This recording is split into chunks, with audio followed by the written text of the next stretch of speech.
Ozod Shomatov 1940-yil 17-iyulda Toshkentda tavallud topgan. Beqiyos sharqshunos, hindshunos, tolimas jamoat arbobi, filologiya fanlari doktori, professor, Hindistonning Jorj Grierson xalqaro mukofoti sohibi Ozod Shomatov nomi bugungi kunda ham butunjahon ilm-fan olamida tan olingan atoqli olim sifatida e'tirof etiladi. Daryoni chuquri tinch oqadi deyshadi. Qanchalik daryo chuqur bo'lsa, suvi tekis, ravon, tinch oqadi. Men buni Ozod Nasriddinov xarakterlariga, ya'ni u kishiga tabiatan xos bo'lgan xususiyatlarga nisbat bermoqchi bo'ldim. Ozod aka shunaqa bir inson edilarki, haligi man deydigan tuyg'u menimcha u kishiga umuman begona bo'lgan. Man degan. Ayrimlar shunaqa bo'ladiki, odamlar orasida uchraydi ba'zan. Ko'p ham katta ish qilib qo'ymagan, el yurtda bir ishi bilan nom chiqarib yoki bo'lmasa bir xayrli ishi tayinli bo'lmaganlar man deyishga ko'proq moyil bo'lishadi. Ozod Nasriddinov shunaqa olim edilar, shunaqa bir inson edilarki, u kishi juda osoyish tabiat, tinch tabiat, doim xayolkash, xayolparast ko'rinardilar hattoki. Hatto yo'lda yurganlarda ham ko'z qiri bilan yerga qarab ketayotgandek, ammo shu ketishni o'zida u kishini xayollarida ne g'oyalar, ne ilmiy fikrlarni tafsili yoki bo'lmasa ilmiy fikrlar atrofidagi o'zlarida izlab yurgan qirralarini fikrlab yurgandek yurardilar. Men u kishini ko'p holatlarda uylaridan ishxonaga piyoda kelayotganlarida kuzatganman. Qarangki, 93 degan avtobus bor, Yunusoboddan mana bu bekatlarni biriga tushiradi. O'sha yerda men yana davomiga boshqa transportga o'tishim kerak bo'ladi. O'zim ham yurib ketavermas ekanman deb ba'zan xayol qilardimki, Ozod akani piyoda kelayotgan holda ko'rardim. Qo'llarida ba'zan yupqagina charm portfel bo'lar edi. Sani sekin haligini tebratib xayol bilan kelayotgan holatlarni ko'p kuzatganman. U kishini shunchaki xayol emas, u kishini doimiy ravishda fikr, fan olamida o'zlari qilayotgan ilm ustidagi fikrlar band qilar edi. Shu ma'noda Ozod aka ko'p xalqaro ilmiy tashkilotlarning a'zosi bo'ldilar. Masalan, Amerika Qo'shma Shtatlaridagi bir necha universitetlarda dars berib, o'zlarini ilmlarini dunyo miqyosida namoyish qildilar. Hindistonda bu kishi juda ham ulug'langan olimlar qatorida edilar. O'zbekistondan Ozod Shomatovdek darajada Hindistonda obro' topgan olim boshqa bo'lmasa ham kerak. Bizning Toshkent davlat sharqshunoslik universiteti muayyan ma'noda mamlakatimiz uchun sharq mamlakatlari bilan bog'liq mutaxassislar yetishib chiqaradi. Va mana shu sharq mamlakatlari yo'nalishida katta bir ilmiy o'quv maktablari shakllangan. Ularning ko'pchiligi olimlarning nomi bilan bog'liq. Ayniqsa mana shu Toshkent davlat sharqshunoslik universiteti hindshunoslik bilan bog'liq, hind tili, hind filologiyasi, umuman hindshunoslik bilan bog'liq yo'nalishlar birinchi navbatda Ozod Shomatov nomi bilan bog'liq. Chunki universitetimizda mana shu yo'nalishni bir rivojlanishiga, mana shu yo'nalishni bir alohida maktab sifatida shakllanishida Ozod domlaning alohida ayricha o'rinlari bor. Domla Ozod aka mana shu hind tili bo'yicha mamlakatimizdagi, faqatgina mamlakatimiz, buni mubolag'asiz aytish mumkin, mana shu Markaziy Osiyodagi eng yetakchi, ko'zga ko'ringan dovruqli vakillardan biri edilar domla.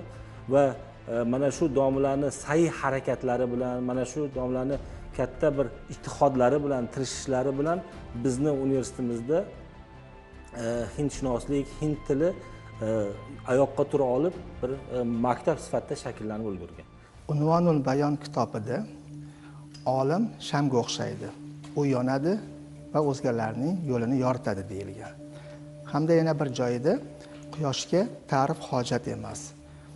chunki uning xislatlari barchaga ma'lumdir deyilgan. Bu hikmatlarni har kim o'zicha tushunadi, o'zicha talqin qiladi. Men esa ushbu hikmatlar o'zbek hinshunosligining rivojiga beqiyos hissasini qo'shgan, o'zidan katta ilmiy meros qoldirgan, jahon hinshunosligida o'chmas iz qoldirgan George Kirson xalqaro mukofoti sohibi, filologiya fanlari doktori professor Ozod Shomatov domlamizga nisbatan aytilgan deb tushunaman. Haqiqatdan ham ustozimiz professor Ozod Shomatov shamdek yonib, o'zlaridan keyin ko'plab shogirdlar qoldirdilar. Shogirdlarni yo'llarini yoritib, kelajak sari chorladilar. Butun hayotlarini ilm va fanga baxshida etdilar. Xususan hinshunoslik uchun butun hayotlarini baxshida etgan holda ko'plab shogirdlar bilan bir qatorda ilmiy asarlar, ilmiy monografiyalar qoldirdilar. Haqiqatdan ham ustozimiz siymolari quyosh kabi porloqdirlar. Chunki o'zbek hinshunosligida, qolaversa jahon hinshunosligida ustozimiz professor Ozod Shomatovni hinshunos olimlar hurmat bilan hanuzgacha ehtirom ila tilga oladilar. Ularning hinshunoslikka qo'shgan hissalarini juda ham qadrlaydilar. Professor Ozod Shomatov haqida gapirar ekanmiz. Har bir hinshunos hayotida ularni o'rinlari alohida. Chunki har bir ilmga kirib kelayotgan sharqshunos, hinshunos domlani oldilariga borardi, maslahat so'rardi, domla yo'l yo'riq ko'rsatardilar doim. 2001-yilda ilk bor universitetga talaba bo'lib kelgan bo'lsam, domla bizga turli xil fanlardan dars berganlar. Ikkinchi kursni yakunlaganimizdan keyin Hindistonni madaniy aloqalarni rivojlantirish konsulligi tomonidan grantlar e'lon qilinadi va o'sha grantlarga hujjat topshirib, muvaffaqiyatli nimadan o'tib, domlani tavsiyalari bilan albatta domla tavsiya berganlar va 3-kursdan Hindiston Delhi universitetida o'qishga ketganman. Ya'ni hinshunos bo'lishimga birinchi turtkilardan biri domlani qo'llab-quvvatlashlari albatta. Tilni o'rganar ekansan, o'sha davlatni ko'rib, madaniyatini o'rganganingdan keyingina unga yanada mehring oshadi. Delhi universitetidan o'qib qaytganimdan keyin o'qishni davom ettirdim, yakunladim, magistraturada o'qidim. Keyin bir kun o'qituvchi bo'lib keldim universitetga.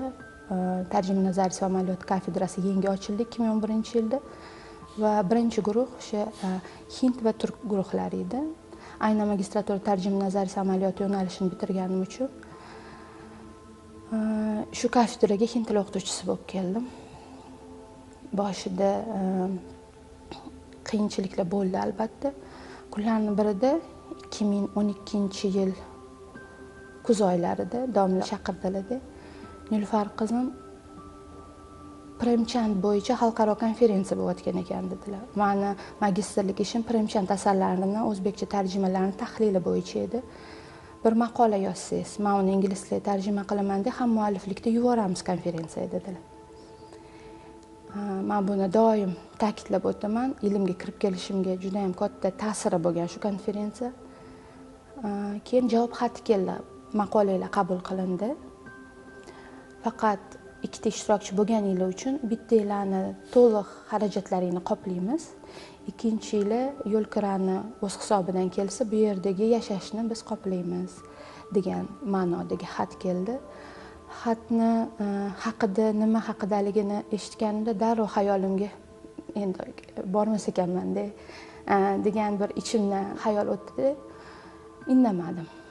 Chunki hamma narsa to'lanadigan joyda olimlar o'zi ketadi degan bir xayol bilan domla chaqirdilar.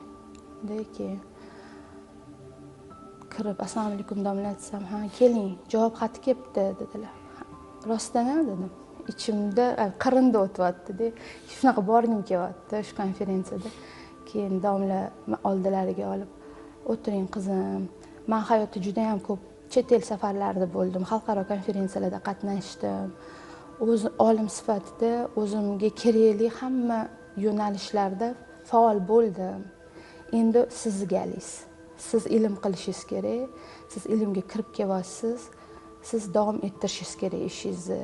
Shuning uchun bu konferensiyaga siz borasiz dedilar. shunaqa endi xursandchiligimni bir aytib bo'lmaydi-da. Aynan shu Premchand tarjimada degan Jamia Milliya Islomiya universitetida 2012-yil dekabr oyida konferensiyada qatnashdim va shu konferensiya juda ham meni hayotimda va ilmni hindshunoslik bo'yicha, tarjimashunoslik bo'yicha ilmiy tadqiqotni davom ettirishga juda ham katta turtki bo'ldi, motivatsiya bo'ldi. Darhaqiqat o'zimga ishonch, ya'ni hamma katta davrada xalqaro miqyosda olimlarning oldida ma'ruza qila olarkanman. Ingliz tilida hammaga o'zimning fikrimni yetkaza olarkanman degan bir ishonch paydo bo'ldi. Ana o'shandan keyin ilmiy tadqiqotim davom etdi. 13-yil bahorda domla shu ilmiy tadqiqotimni davom ettirsam, siz rahbar bo'lsangiz deb bordim oldilariga. Domla aytdilarki, meni rahbarligimda hozir tadqiqotchilar ko'p. Birinchidan, ikkinchidan sog'lig'im yaxshi emas qizim. Siz boshqa rahbar toping, men sizga nima yordam bo'lsa yordam beraman dedilar. Biroz xafa bo'ldim, nimaga meni olmadilar deb. O'zlaridan o'tganlarini o'zlari biladilar. Sog'liqlari tufayli haqiqatan ham keyinchalik shu nima og'irlashib qolganlarini eshitganimda darhaqiqat o'zlariga ishonmagan ekanlar. Ish yarim yo'lda qolib ketadi deb xavotir olgan ekanlar degan xulosaga keldim. Va shu ishni 2019-yil himoya qilib tadqiqotni yakunladim. 20-yildan boshlab tarjimashunoslik kafedrasi mudiri bo'ldim. 2023-yildan boshlab mana hozirda Janubiy va Janubiy Sharqiy Osiyo tillari kafedrasi, ya'ni professor Ozod Shamatov boshqarib kelgan kafedraga mudir bo'ldim. Ya'ni domla shu narsalarni ko'rib bilganlar, qanaqadir ularni davomchilari bo'lganimdan hozir o'shanda oq fotiha berganlari hozir natijasini ko'rib turibmiz va bu faqat meni hayotimda emas, balki boshqa yosh olimlar hayotida ham shunaqangi o'rin egallaganlar. Ular ko'rsatgan yo'lda, ular o'rgatgan ilmlarni hammasini olganmiz. Shuning uchun men endi hozir filologiya fanlari doktoriman, professorman. Ustozimga havas qilib shu darajalarga erishdim-ku, lekin ilm darajam u darajada bo'lmasa ham, lekin menga o'sha Boburiylar davri adabiyotini o'rganishni meros qilib tashlab ketganlar. Fan nomzodi darajasini olganimdagi shu ishni davom ettirib, professorlik, filologiya fanlari doktori bo'ldim. U Boburiylar davridagi adabiyot, ya'ni u poetlarda bitta adabiyotgorlik bo'yicha ishlagan bo'lsam, nasr bo'yicha keyingi doktorskiy ishimda shu Boburiylar davridagi adabiyotni, she'riyatni o'rgandim va vaqt shoirlarning ijodini to'liq o'rganib chiqdim va albatta men o'rgangan manbalarni Moskvada ham o'rganilmagan, boshqa mamlakatlar hindshunoslik markazlarida ham hali o'rganilmagan yangi bir sahifalarni ochdim. Bularning hammasini menga o'sha paytda Ozod Nasriddin tushuntirib ketganlar va shu ularni ko'rsatgan ilm yo'llaridan borib hozir mana shu muvaffaqiyatga erishganmiz. Domla o'zi nafaqat professor, masalan talabalarga dars beradigan domla, balki Ozod aka nihoyatda katta olim edilar.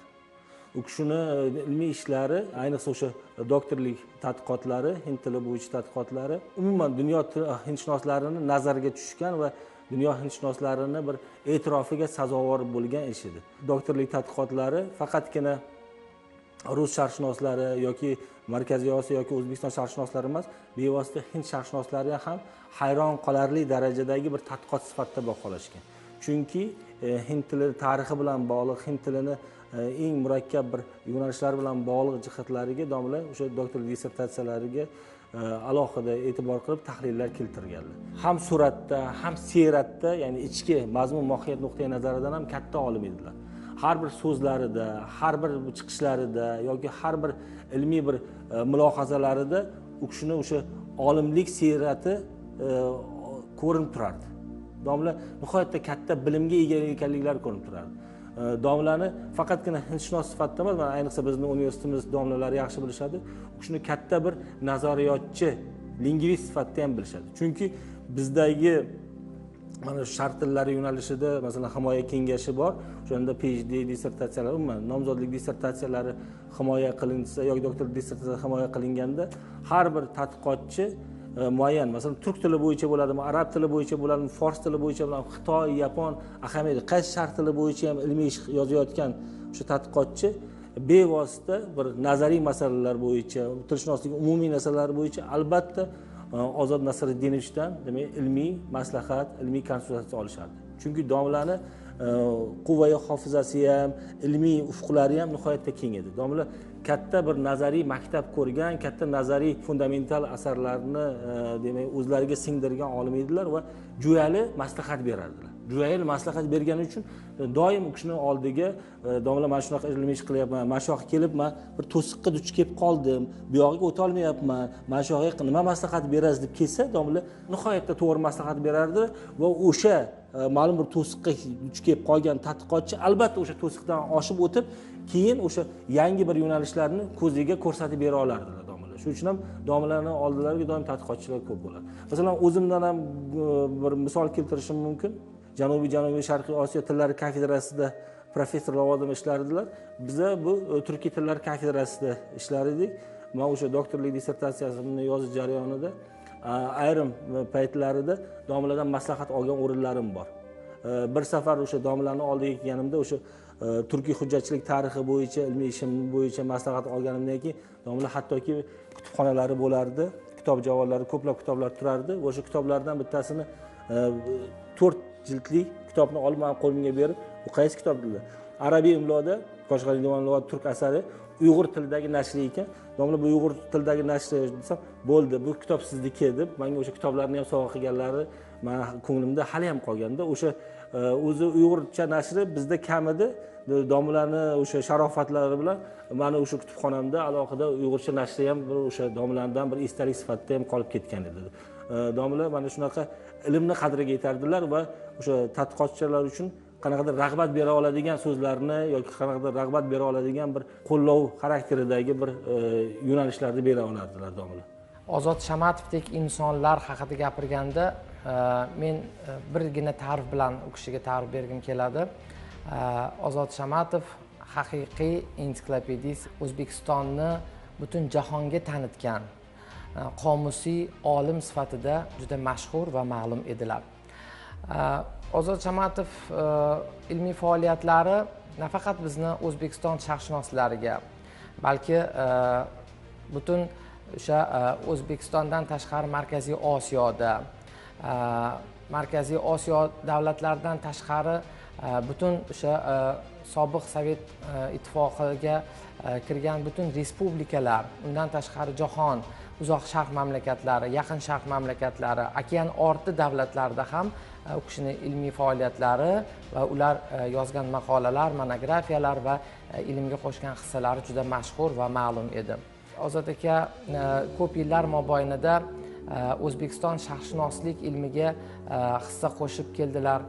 Ayniqsa hind tili bo'yicha u kishining yozgan juda ko'p hind tili grammatikasi, morfologiya, sintaksis kabi sohalarni yoritib berish va bular bilan bog'liq bo'lgan ko'plab ilmiy maqolalar, monografiyalari hozirgacha ham O'zbekistonda hind tilini o'rganuvchi, hind tilini o'rganishni jazm etgan o'quvchi talabalar o'rtasida juda ma'lum va mashhur. Yaqindagina biz shu bir fan nuqtai nazaridan talabalarga men vazifa berdim. Bu fanimiz o'sha sharqshunoslikka kirish fani birinchi kurs talabalarimiz o'qiydilar. Shunda sharqshunoslikka hissa qo'shgan buyuk olimlarni hayotlari, faoliyatlarini o'rganish bo'yicha ya'ni taqdimotlar tayyorlashni mustaqil ta'lim vazifalaridan biriga berdim va talabalarimizdan biriga shu O'zbekistondagi buyuk olimlardan biri filologiya fanlari doktori Ozod Shamatovni hayoti, ijodi haqida bir taqdimot tayyorlash vazifasi tushgan edi. Qarangki, shu o'rtada ma'lum bir fursat o'tgandan keyin o'sha mustaqil ta'lim topshiriladigan kunlar ketib keldi. Mana shu talabamiz vazifani topshirayotgan ekan, menga murojaat qilib, ustoz, men mazkur taqdimotga tayyorgarlik ko'rish mobaynida Ozod Shamatovdek buyuk inson O'zbekistonda yashab ijod etganligi va bizning yurtimizdan ekanligidan faxrlandim.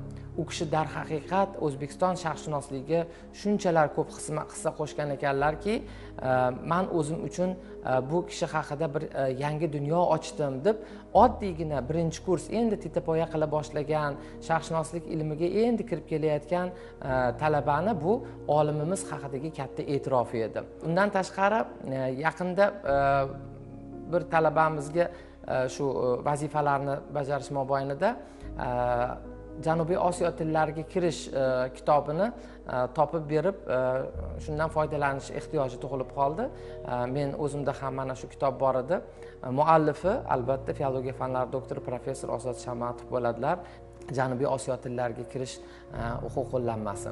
Mana shu o'quv qo'llanmani ichiga kirgan ma'lumotlar, umuman Janubiy Osiyo tillariga ta'rif, tasnifi juda chiroyli, mukammal va talabalarni ongiga yetib boradigan tushunarli tilda yozilganligi ham bu kitobning yutug'idan dalolat beradi.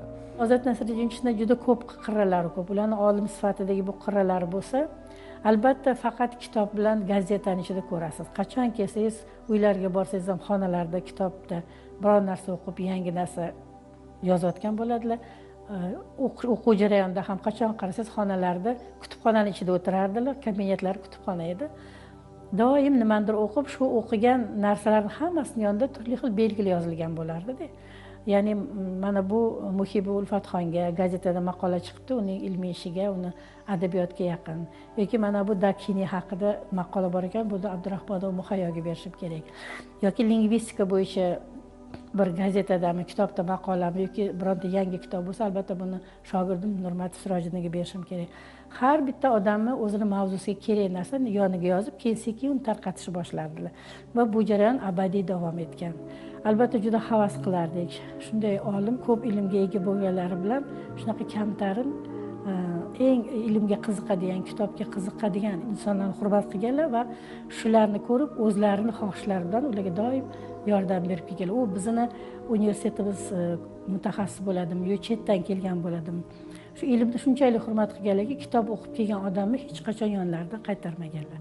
Isro surasining 23-oyatida Alloh subhanahu va taolo qad robbuka alla ta'budu illa iyyahu wal bil walidayni ihsana va idza yablughanna ihdahuma akillahuma 'indaha kibara fala taqul lahum uffin wa la tanharhuma bal qul lahum qawlan karima va ikhfid lahum janaha dhulli min ar-rahma wa qul lahum robbi irhamhuma kama robbayani saghiran deb aytilgan. Bu yerda Alloh subhanahu va taolo bu surada, ya'ni aynan Isro surasining 23-oyatida aytilganki, faqat Allohga ibodat qilinglar va Allohdan kelgan ota-onaga yaxshilik qilinglar deganlar. Hech qachon ota-onaga uf demanglar va ovozinglarni ko'tarmanglar, baqirmanglar. Yaxshi gap gapiringlar va Allohdan ota-onam meni katta qilgani uchun Allohdan rahm so'ranglar deb aytgan. Shuning uchun Ozod Nasriddinov Shamatov bizani tog'amiz bo'lganlari uchun biza o'tgan ajdodlarimizga bag'ishlab yaxshilik qilgan holda men bu Avliyolarim kitobini chiqarganmiz. Bu Avliyolarim kitoblarida biz Ozod Nasriddinov Shamatovning nasablarini, ya'ni Umar bin Abdulloh al-Xattobga borib taqalishni yoritdik, hamda Umar Vali Bog'istoniy, Sheyx Xondi Tahur, Hoji Ahror Valiga tegishlilarini yoritdik ushbu kitobda. Ozod Nasriddinov Shamatovning shaxsiy xususiyatlarini gapiradigan bo'lsak, ularning shaxsiy xususiyatlari shundan iboratki, hech qachon odamlarga yomonlik qilmas edilar. Agar kimdir ularga yomonlik qilsa, faqatgina yaxshilik bilan qaytarardilar. Bu so'zlarni biz Qur'oni Karimdan topishimiz mumkin. Yadra'una bil hasanati as-sayyi'ata degan. Bu Ra'd surasining 22-oyatida aytganki, allazina yadra'una bil hasanati as-sayyi'a. Ya'ni ushbu odamlar yomonlikni yaxshilik bilan yopadi. Ya'ni yomonlikning o'rniga yaxshilik qilishadi deb aytilgan. Hamda Qur'oni Karimda aytilganki, kim bitta yaxshilik qilsa, unga 10 ta yaxshilik qaytariladi degan. Ozod aka Nasriddin Shamatov aynan shu Qur'oni Karimdagi Allohga amrlariga itoat qilgan holda taqvodor odam bo'lganlar. Taqvodorligi nimadan bilsa bo'ladi? Hazrat Ali radhiyallohu anhuning taqvoni tavsiflarida taqvo 4 narsadan iborat deb aytganlar. Birinchi, Allohdan qo'rqish. Allohdan qo'rqish degani bu Allohning yagonaligini tanish degani. Ikkinchi, Allohning nozil bo'lgan amrlarini bajarish degani. Payg'ambarimiz Muhammad Mustafa sollallohu alayhi vasallamning sunnatlarini bajarish degan. Varida bil qalil degan, bugun bor rizqiga shukr qilish va to'rtinchisi al-isti'dad li yawmir rahil degan.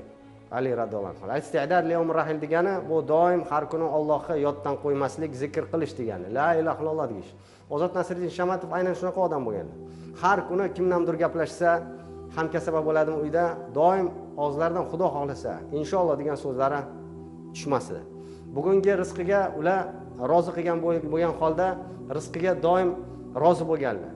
Doim o'sha Ali roziyallohu anhu aytgandek 3-taqvoning shartida ar-rida bil qalil, bugungi bor rizqiga shukr qilish. Aspiranturada Moskvada o'qiganlarida, nomzod dissertatsiyani himoya qilganlar, doktorlik himoya qilganlarda aynan shu bor rizqiga shukr qilgan odam bo'lganlar. Allohga amrlar itoatiga bo'ysunganlar. Qur'onda aytganki, qul linnasil husna degan. Odamlarga yaxshi gap gapiraylik degan. Ozod Nasriddin Shamatov aynan shu Alloh amrlariga odamlarga faqat yaxshi gap gapirardilar. Odamlar yomon gap gapirsa ham, ularga o'girsalar ham faqat yaxshi gap gapirardilar. Ozod Nasriddin Shamatov.